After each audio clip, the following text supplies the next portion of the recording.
Hello दोस्तों, मैं आपका सक्या अरविंद कोचिंग सेंटर मंगोरियास। अरविंद क्लास में आपका स्वागत है। आप लोग यूट्यूब पर मैथमेटिक्स रीजनिंग क्वेश्चन चर्चा कर रहे थे हम लोग।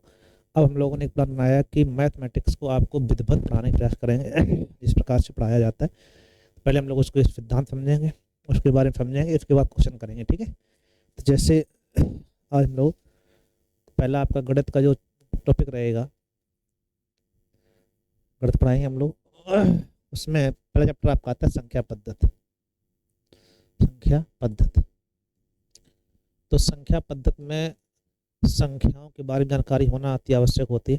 अगर आपको जानकारी नहीं है तो संख्या पद्धति कामयाब आप ही कहिएगा, उनके बारे में जानकारी अगर नहीं होती है तो बहुत सी चीज़ें आप मिस कर जाएंगे। ठीक है, तो संख्या पद्धति शुरुआत करेंगे। तो और बच्चों जुड़िएगा, इस समय पुलिस वैकेंसी चल रही। पुलिस को देखते हुए आपका यूपी टेट और पुलिस है, आपका एसएसजीडी के लिए मोस्ट इंपोर्टेंट क्वेश्चन आपके जो रहेंगे, जिस टाइप से आना चाहिए उस टाइप पढ़ा रहे हैं, तो आप लोग देखिएगा। शुरुआत करते हैं हम लोग। तो संख्या पद्धति की बात करें तो पहला काम आता है संख्याओं की प्रकृति। संख्याओं की प्रकृति आपको कैसी होगी, ये आपको प्रकृति कैसी होगी ये आपको पता होना चाहिए कि कौन संख्या कैसी है, किसके बारे में क्या कहा जाता है। ठीक है, तो सबसे पहले बात करेंगे संख्याएं होती किस प्रकार की हैं। तो संख्याएं जो होती हैं, संख्याएं रियल में दो प्रकार के होते हैं। एक तो वास्तविक संख्या, वास्तविक संख्या, ठीक है। एक आपकी काल्पनिक संख्या। कौन सी? काल्पनिक। ठीक है, वास्तविक संख्या किसे कहेंगे हम लोग? जितने आप नंबर पढ़ते हैं, पूर्णांक हो 1 2 3 4, ठीक है, ये सभी आप पूर्णांक हो जाएंगे। दशमलव भिन्न है आपकी 1 2 3 4, 1/3 1/2 जो भी आपकी होता है, ठीक है, सभी भिन्न है। दशमलव भिन्न कर सकते हो 0.5 0.3, ठीक है। सभी रूट की संख्या है, परमेय संख्या है, अपरमेय संख्या, ये सब कैसी है? वास्तविक संख्या है। चर्चा करेंगे इस पर हम लोग। और काल्पनिक संख्या की बात करें, काल्पनिक संख्या मतलब होता है जिसके साथ आई जुड़ा हो। क्या जुड़ा हो? आई। आई मतलब क्या है? इसे हम लोग सम्मिश्र संख्या कहते हैं। सम्मिश्र संख्या, ठीक है, मतलब जिसमें एक वास्तविक नंबर हो और एक आपका काल्पनिक नंबर हो, क्या कहलाता है? सम्मिश्र संख्या। ठीक है, जिसके साथ आई लग जाएगा वो काल्पनिक हो जाएगी, जिसके साथ आई नहीं लगाया वो वास्तविक संख्या है। ठीक है, अब ये ए वास्तविक है और आई बी आपकी क्या है? काल्पनिक है। ठीक है, जिसके साथ आई लगेगा वो आपकी काल्पनिक हो जाए। ठीक, अब बात ये आती है कि काल्पनिक की जब बात करेंगे तो रूट के अंदर अगर नेगेटिव कोई संख्या आ रही है, जैसे -3 है, ठीक है, ये काल्पनिक नंबर हो जाएगा। क्यों? क्योंकि जब आई स्क्वायर की वैल्यू जो होती है वो -1 होती है। क्या होती है? -1। तो जैसे इसको आप चाहो तो ऐसे कर सकते हो, 3 गुणे -1, ठीक है। -1 की वैल्यू कितनी है? आई स्क्वायर, तो आपका हो जाएगा 3 गुणे आई स्क्वायर, और आई स्क्वायर वर्गमूल आ जाएगा तो हो जाएगा आई√3।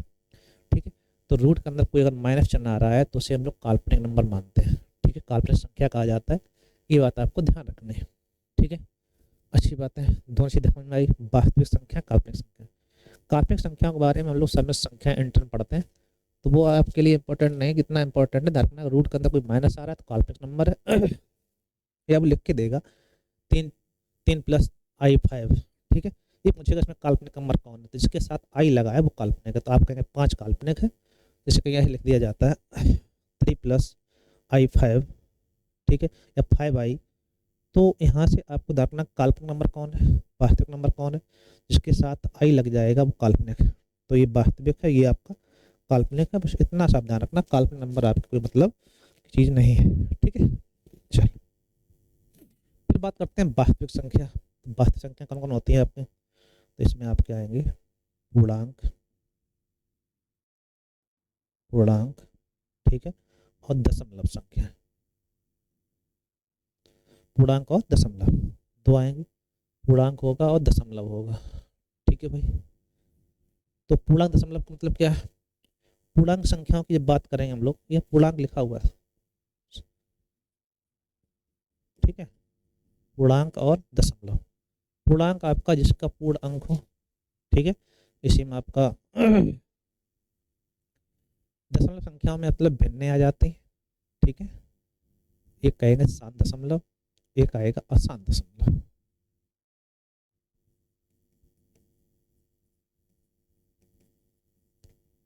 एक आएगा अशांत दशमलव, अशांत, ठीक है। शांत दशमलव, एक आएगा अशांत दशमलव। देखो ऐसा है कि जब आप चीज़ें समझेंगे तो समझ में आएगा, समझने का प्रयास करेंगे, क्योंकि चीज़ें बहुत कठिन नहीं है। शांत दशमलव मतलब है कि जिसके कोई ऐसी भिन्न जिसके हर में 2 या 5 के गुणज हो, ठीक है। 1/10 हो, 1/25 हो, 1/4 हो, ये सब कैसे, ये पूर्णांक बात नहीं कर रहे हम लोग, अभी शांत की बात कर रहे हैं, ठीक है। तो शांत की जब बात चलती है तो आपको ध्यान रखना है कि ऐसे कोई पूर्णांक जिसका भिन्न या कोई संख्या जिसके हर में 2 और 5 के ही गुणज होते हैं तो क्या कहलाता है, वो शांत दशमलव कहलाता है, ठीक है। तो ये शांत दशमलव का आपको ध्यान रखना है। इसको जब काटेंगे डिवाइड करेंगे तो पूरा पूरा कट जाएगा। जैसे 1/2 है, क्या हो जाएगा 0.5, 0.4 2, ठीक है। जैसे ये वाला है तो 0.2 हो जाएगा, ये वाला 0.1 हो जाएगा, ये 0.25 हो जाएगा, ठीक। और ये 25 चौको 100.04, ठीक है। ये 25 चौको 25 हो जाएगा आपका। तो ये ऐसे आपको हो जाएंगे, ठीक है। इनमें क्या है कि दशमलव का आवर्ती नहीं हो रही, लगातार बढ़ नहीं रहा, वही पूरा पूरा हो रहा है, ठीक है। अशांत दशमलव में कंडीशन ही रहती है, इसके 2 पार्ट हो जाते हैं, एक आवर्ती अशांत, एक अनावर्ती, अनावर्ती अशांत, ठीक है भाई।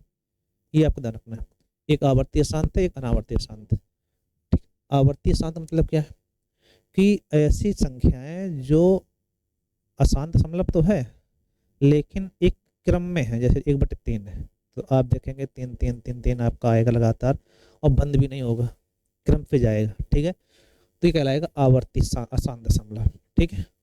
अब जैसे यहाँ पे हम 2/3 ले लेते थे तो आप जाएगा 0.6666, 1/9 ले लेते हैं तो 0.111111 आना बंद ही नहीं होगा, ठीक। ये कहलाएंगे आवर्ती अशांत दशमलव, ठीक है, जिसमें कोई अंक बार बार रिपीट हो रहा हो, ठीक है। तो ये कहलाएगा आवर्ती अशांत दशमलव। लेकिन ऐसी कोई भिन्न हो, ऐसी कोई संख्या है जिसका मान निकालें अब वो लगातार रिपीट ही ना हो रहा हो, ठीक है। जैसे √2 का मान निकालें हम लोग, क्या करें हम लोग, √2 का मान निकालें तो पता चलेगा कि 1414318 ऐसा आना बंद ही नहीं होगा वो, ठीक है। कोई क्रम भी नहीं है और बंद भी नहीं हो रहा, तो उसे कहते हैं अनावर्ती अशांत दशमलव, ठीक है। ऐसी जितने रूट संख्याएं होती हैं इनका वर्गमूल नहीं आता है, सबके मान ऐसे ही होते हैं, ठीक है। 1.732 लगभग 6 आता है, 6 7 ऐसा कुछ ना कुछ चलता रहेगा। तो लगातार संख्याओं का मान निकाल लें और एक क्रम में भी ना हो और आना बंद भी ना हो, क्या कहलाएगा वो, अनावर्ती अशांत दशमलव, ठीक है। समझ में आई बात। अशांत दशमलव की बात करेंगे हम लोग, इसको पूरा एक साथ अगर देखा जाए, ठीक है। ये कंडीशन बनी आपकी अभी तक की, तो हम समझते हैं इतना समझ में आ रहा होगा, थोड़ा छोटा हो गया क्या, चलो और थोड़ा सा बड़ा कर लेते हैं क्योंकि ऊपर वाली चीज़ तो आप लिख ही लेंगे होंगे, ठीक। इतने में आपका आ जाना चाहिए। तो ये कंडीशन आपकी है, इसमें आपको रखना, ये स्क्रीनशॉट ले लो। ये चीज़ें आपको रखनी है कि वास्तविक संख्या काल्पनिक है, इसमें शांत अशांत दशमलव, अभी आप लोग चर्चा करेंगे पूर्णांक पर। ये आपको ध्यान रखना है कि आवर्ती अशांत को हम लोग शांत कर सकते हैं दशमलव पे बार लगा के, ठीक है। अगर आवर्ती अशांत को हम लोग अलग पढ़ना चाहें तो आवर्ती अशांत दशमलव की बात करें, आवर्ती अशांत दशमलव संख्या, ठीक है। तो इसमें क्या होगा, जैसे आपने देखा कि 1/3 आया था, इसकी वैल्यू निकाली 0.3333 आ रही, बंदी नहीं हो रही, ठीक है। तो हम लोग क्या करते हैं, इस संख्या बार बार रिपीट हो रही होती है उस पर लगा देते बार, इसे कह सकते हो 0.10 बार, ठीक है। और इसको जब सॉल्व करेंगे तो इसका सॉल्व करने का तरीका होता है जितने अंक पे बार लगाओ उतने बार आपका 9 आ जाता है। जैसे इसको सॉल्व करेंगे तो हो जाएगा 3/9, जब इसको पूर्णतः सॉल्व करोगे तो हो जाएगा 1/3, आ गया। डिवाइड करेंगे तब 3 हो जाएगा आपका, ठीक है। तो जो था वही निकल आया, ठीक। तो इससे क्वेश्चन कई सारे बनते हैं, आपको ध्यान रखना है कि आवर्ती आसान दशमलव क्वेश्चन अक्सर पूछा जाता है, तो हम चर्चा करेंगे। जैसे 1.2 बार लिखा हुआ, तो इसका अर्थ ये हुआ कि एक सही, ये 2/9 लिखा हुआ है, ठीक। 9 एकम 9 2, 11/9 हो गया। समझ पा रहे हो? ठीक है। जैसे 3.2 बार, तो इसका अर्थ ये है कि ये 3 सही है, 2/9, ठीक। 9 3 27 2 29/9 हो जाएगा। यही आंसर इसका। कहेगा कि 2 दशमलव बार संख्या लेके इसका परिमेय संख्या बताओ, तो परिमेय संख्या क्या हो जाएगी? 29/9, ठीक है। इस टाइप क्वेश्चन अक्सर पूछे जाते हैं। जैसे और चर्चा करते हैं इस पे हम लोग। जैसे कहीं दिया जाए 1.32 दोनों बार, इसका अर्थ हो जाएगा कि एक सही 32/99, ठीक है भाई। कोई समस्या आ रही है? कोई इशू है? अभी तक तो कोई इशू नहीं दिख रहा होगा, होने हैं। बहुत सीधे सीधे पॉइंट है, आपको ये देखना है। क्वेश्चन एक आएगा बहुत सीधा सीधा, जैसे कह देगा 1.24 दोनों बार कर दिया, तो हो जाएगा एक सही 24/99। अभी 3 डिवाइड हो जाएगा, 3 8 24, 3 33, 33 कम 33 और 8 41/33, ठीक है। 41 हो जाएगा। तो इस टाइप पे आपका क्वेश्चन बनते हैं। इसकी वैल्यू पूछेगा तो क्या निकले? 41/33। अगला क्वेश्चन देख लेते हैं। जैसे कहीं कहा जाए कि 0.31 दोनों बार है, इसका मतलब क्या है कि आप कहेंगे 31/99, सही? बोलो बोलो। या फिर 2.13 पे बार है, तो इसका मतलब हुआ 2 सही 13/99, ठीक।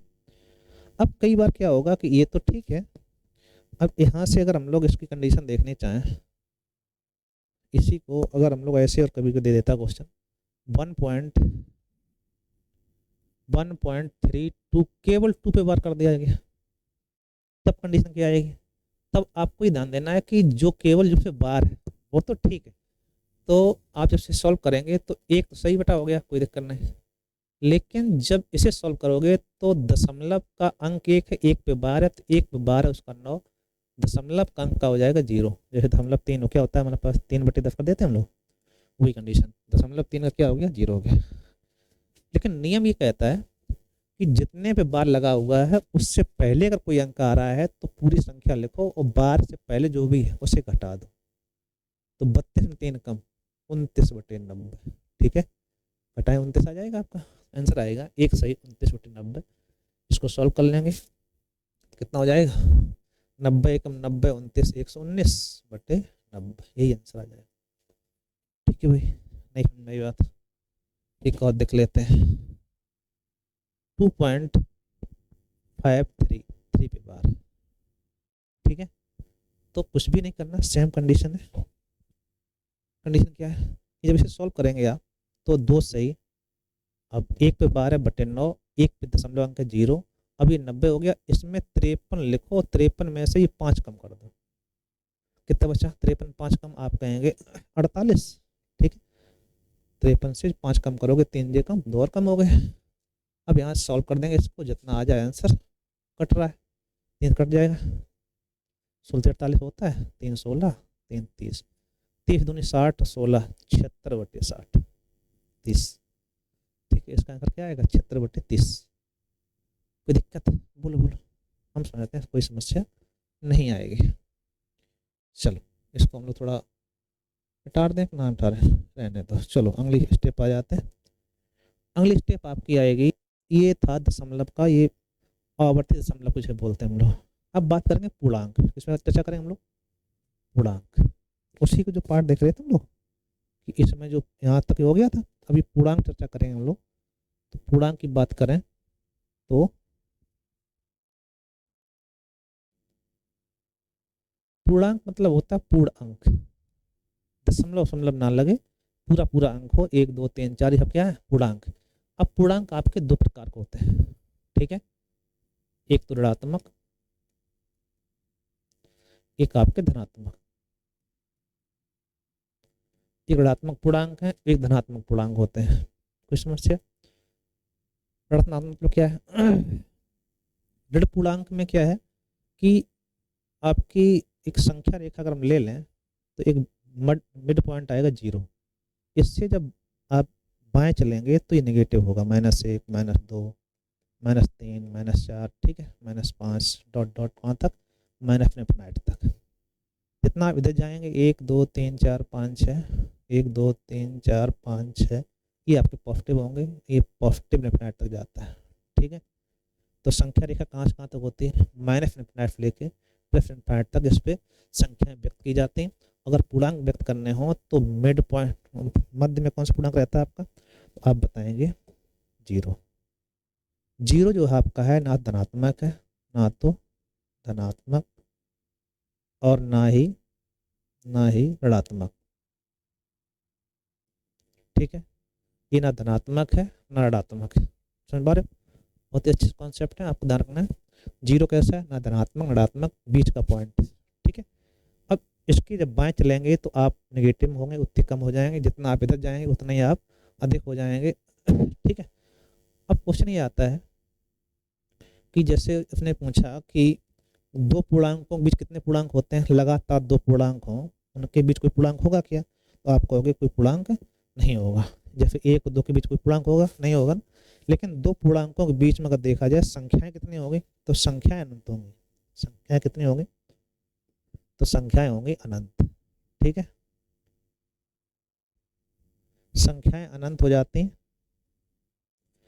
और पूर्णांक आपका कोई नहीं होता है। दो लगातार पूर्णांकों के बीच में कोई पूर्णांक नहीं होता है, लेकिन संख्या अनंत होती है। जैसे हम चाहें तो 1.01, 1.001, 1.0001, ठीक है। फिर इसको हम चाहें 1.11, 1.21, ऐसे कई सारी संख्या हो सकती हैं, 112, ठीक है। तो आप चाहो तो इतनी संख्या हो जाएंगी, आप नहीं लिख सकते हो, मतलब अनंत संख्या है। दो पूर्णांकों के बीच कितनी संख्या होती हैं, तो आप कहेंगे अनंत संख्या होते हैं, ठीक है भाई। बात दूसरी की जाए, ऋणात्मक हो गया, धनात्मक हो गया। अब ये कहेगा कि 0 का है पूर्णांक है, तो आप बताएंगे ना तो धनात्मक है ना ही ऋणात्मक, ठीक।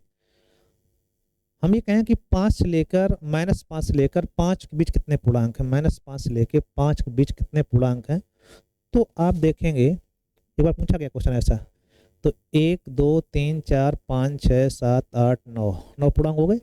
अब गिनने में तो संख्या छोटी कोई दिक्कत नहीं, जब बड़ी हो गई तो होता ये है कि इसमें आप गुणा करिएगा। जैसे 5 है तो 5 दूनी 10, 10 में से 1 कम, जितना पूछा गया उसका दोगुना करके 1 कम हो जाता है। तो बीच में कितने पूर्णांक होंगे आपके, 10 में से 1 कम 9, ठीक है। और इसको मिला के पूछा जाए तो 5 दूनी 10 और 1 11, दोनों शामिल किया जाए तो 11 पूर्णांक हैं, और ना मिलाया जाए तो कितने पूर्णांक हैं आपके, 9 पूर्णांक, ठीक है। पूर्णांक मतलब क्या है कि पूर्ण अंक हो, दशमलव ना है, पूर्णांक भी परमेय संख्या होती हैं, इसको ध्यान रखिएगा, ठीक है। कोई दिक्कत नहीं, हम समझते हैं ये चीज़ें समझ में आई होंगी। आपको ये ध्यान रखना है कि जैसे क्वेश्चन एक बार पूछा गया आपसे कि -5 नहीं, समझते ही था, -6 से लेकर 6 के बीच परमेय संख्याओं का गुणनफल, सॉरी प्राकृतिक संख्या गुणनफल के बीच प्राकृत संख्याओं का गुणनफल क्या होगा, ठीक है। ऐसा क्वेश्चन आता कई बार, तो आपको ध्यान रखना है कि -6 से लेके 6 के बीच प्राकृतिक संख्याओं की बात हो रही है, तो प्राकृतिक संख्याएं 1 2 3 4 5 होती हैं, ठीक है। माइनस में प्राप्त संख्या नहीं होती है, 0 भी आपकी पूर्ण संख्या है, प्राप्त संख्या नहीं है, चर्चा करेंगे आगे आपकी। तो यहाँ से केवल कितने बचे, 2 1 2 3 4 5 ही बचे, बस आपको यही मल्टीपल करना था, 1 2 3 4 और 5, कितना हो जाएगा 120, सही नहीं, ठीक है भाई। अच्छे सभी टॉप पॉइंट है, बढ़िया क्वेश्चन। इस टाइप क्वेश्चन अभी संख्याओं जानकारी चल रही है, इसके आगे हम लोग संख्याओं प्रकृति चर्चा और आगे करेंगे।